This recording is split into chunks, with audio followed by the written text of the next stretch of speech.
निसंदेह रूप से ज्योतिष में सूर्य और चंद्रमा को प्रधान ग्रह की श्रेणी में रखा गया है, लेकिन पापग्रह की श्रेणी में और शुभग्रह की श्रेणी में, दोनों में ही यदि परम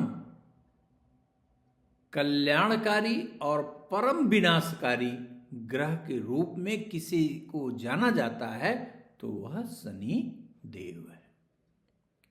शनि ही वह ग्रह है जो आपके किए हुए कर्मों के समष्टि के फल को प्रदान करने में सक्षम है।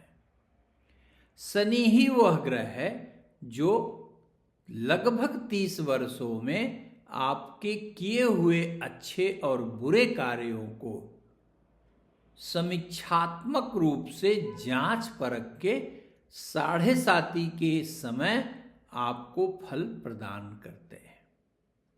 शनि ही वह ग्रह है जो ढैया के रूप में भी आपके द्वारा किए हुए अच्छे और बुरे कार्यों का मूल्यांकन करते हैं।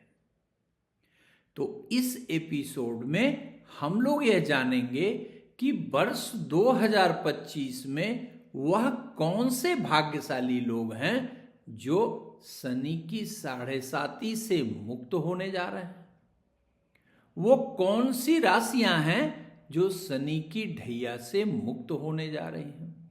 साथ ही साथ यह भी जानेंगे कि वो कौन सी राशियां हैं जो वर्ष 2025 में शनि की 7.5 या ढैया से पीड़ित होने वाली है। तो पूरा वीडियो आप अवश्य देखिए, इससे आपके मन की शनि को लेकर जो भी आशंकाएं हैं वो समाप्त हो जाएंगी। जय महादेव। दर्शकों, सबसे पहले आप यह जान लीजिए कि वर्ष 2025 के 29 मार्च को शनि वर्तमान की कुंभ राशि का परित्याग करते हुए मीन राशि में प्रवेश करेंगे। जैसे ही यह मीन राशि में प्रवेश करेंगे वैसे ही लगभग 7.5 वर्षों से शनि की 7.5 से पीड़ित मकर राशि वाले 7.5 से मुक्त हो जाएंगे। लेकिन वहीं शनि जैसे ही मीन राशि में आएगा मेष राशि की 7.5 प्रारंभ करेगा। फिर से सुनिए, मकर राशि के सभी दर्शकों की 7.5 29 मार्च 2025 को समाप्त होगी और मेष राशि के सभी दर्शकों की 7.5 29 मार्च 2025 को प्रारंभ होगी। पहली बात, वर्तमान में जिस प्रकार मकर राशि, कुंभ राशि और मीन राशि 7.5 के प्रभाव में है, 29 मार्च 2025 के बाद कुंभ राशि, मीन राशि और मेष राशि, ये 3 राशियां शनि की 7.5 से पीड़ित रहेंगी। जहां मेष राशि की चढ़ती हुई 7.5 अर्थात प्रथम पाद की फर्स्ट स्टेप की 7.5 होगी, वहीं पर मीन राशि की द्वितीय चरण की 7.5 का प्रारंभ होगा और कुंभ राशि की थर्ड स्टेप अर्थात उतरती हुई 7.5 का प्रारंभ होगा। यह अब आपको स्पष्ट हो गया होगा। वहीं पर अब ढैया की भी बात कर ले। वर्तमान में शनि की कुंभ राशि के गोचर के कारण कर्क राशि से शनि का गोचर अष्टम है, तो वह शनि की ढैया के प्रभाव में है। ठीक उसी प्रकार वृश्चिक राशि से शनि का गोचर चतुर्थ भाव में है, इसलिए वह भी ढैया के प्रभाव में है।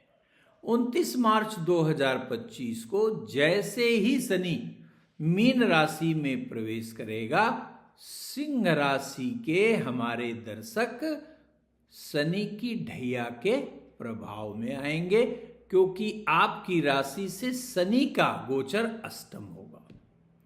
ठीक उसी प्रकार धनु राशि जिन दर्शकों की है उनकी राशि से चतुर्थ भाव में शनि का गोचर होगा, जिसके कारण आपकी ढैया का प्रारंभ होगा।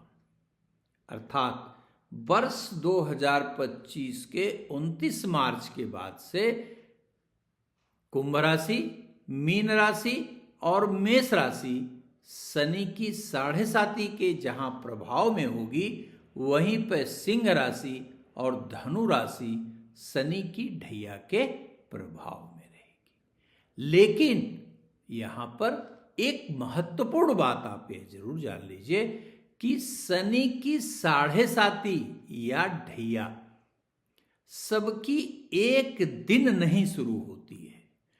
वैसे यह कहा जाता है कि जैसे मान लीजिए कि गोचर में शनि 29 मार्च को मीन राशि में जब प्रवेश करेगा, तो जो हमने आपको बताया कि इन राशियां और जो है वो 7.5 और ढैया के प्रभाव में आएंगी। लेकिन कभी कभी ऐसा भी होता है कि यदि चंद्रमा के अंशात्मक बल, या बल भी न कहिए, चंद्रमा के अंश यदि बहुत कम है तो ढैया पहले से या 7.5 पहले से भी शुरू हो सकती है।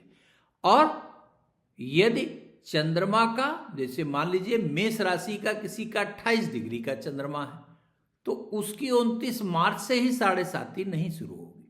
हमेशा ध्यान रखिएगा कि शनि की 7.5 आपके चंद्रमा का जो मान है, जो अंशात्मक मान है, उससे 45 डिग्री माइनस कर लीजिए, वो इनिशियल माने स्टार्टिंग का डेट हो जाएगा। और 45 डिग्री अगर चंद्रमा के लैटिट्यूड में अगर जोड़ दिया जाए तो वह उसके एंडिंग का डेट होगा। ये कैसे पता चल सकता है? अभी तक मेरी जानकारी के अनुसार दुनिया में ऐसा कोई जो है मतलब ऐप नहीं है जो ये बता पाए, except Astro Terminal mobile app के।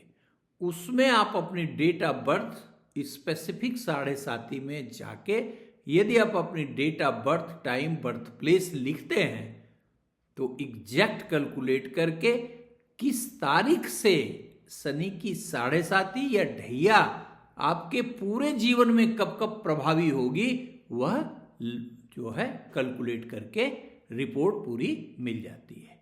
साथ ही साथ उपाय भी क्या करने चाहिए, प्रथम चरण की 7.5 में, द्वितीय चरण की 7.5 में, तृतीय चरण की 7.5 में क्या उपाय करते हैं, वह भी आपको मिल जाएगी।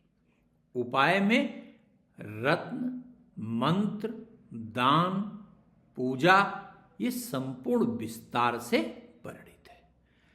किन्हें देखना चाहिए, किन्हें नहीं देखना चाहिए। ऐसा नहीं है कि शनि की 7.5 या ढैया यदि किसी की चल रही है तो व्याकुल होकर परेशान हो जाए, बिल्कुल नहीं। देखिए, यदि आपकी जन्म कुंडली में किसी भी लग्न का जन्म क्यों ना हो, यदि आपकी जन्म कुंडली में शनि अच्छे भाव में बैठा है, ग्रह बल अच्छा है, तो बिल्कुल चिंता मत करिए। लेकिन यदि शनि पीड़ित है, नकारात्मक भाव में है, तो इससे बड़ा कष्टकारी समय भी नहीं हो सकता है। लगभग मैं आपको यहां सब चीजें बता पाना तो संभव नहीं है, लेकिन मैं आपकी जानकारी के लिए जरूर बता दूं कि शनि सबसे योगकारी जो परिणाम देता है वह वृषभ लग्न में, मिथुन लग्न में, कन्या लग्न में, तुला लग्न में, मकर लग्न में और कुंभ लग्न में देता है। इन 6 लग्नों में शनि कहीं न कहीं आपके केंद्र या त्रिकोण का नेतृत्व करता है। तो योगकारी तो है, इसमें कोई दो राय नहीं, लेकिन वह अच्छा फल देगा यह इस बात पर निर्भर करता है कि वह जन्म कुंडली में कहाँ बैठा हुआ है, किन ग्रहों के द्वारा देखा जाता है, मतलब उसका बलाबल क्या है। ये बिना देखे ये नहीं कहा जा सकता कि शनि आपका योगकारी होने के बावजूद भी सकारात्मक या लाभकारी परिणाम प्रदान कराएगा या नहीं कराएगा। लेकिन यदि जन्म कुंडली में शनि तीसरे, छठे, 11वें भाव में कहीं भी बैठा हुआ है तो आप निश्चिंत हो जाइए। यह मान के चलिए कि शनि किसी प्रकार का नकारात्मक परिणाम नहीं देगा जब तक कि वह बलहीन न हो या किसी पाप ग्रह के प्रभाव में न हो। और यही सूत्र ढैया पर भी लागू होता है। धन्यवाद मित्रों। अगले एपिसोड में जब भी हम 7.5 पे बात करेंगे तो स्पेसिफिकली बात करेंगे। अभी तो हमने संपूर्ण जो प्रभाव में आने वाली राशियां हैं उनका उल्लेख किया, लेकिन जब विस्तार से हम वीडियो बनाएंगे तो निश्चित रूप से प्रत्येक राशि पर पड़ने वाले प्रभाव के बारे में चर्चा करेंगे। यदि नकारात्मक है प्रभाव तो उससे बचने के उपाय का भी उल्लेख करेंगे। धन्यवाद। यदि वीडियो पसंद आया हो तो चैनल को सब्सक्राइब करिए, शेयर करिए और बेल आइकन दबाना बिल्कुल मत भूलिए।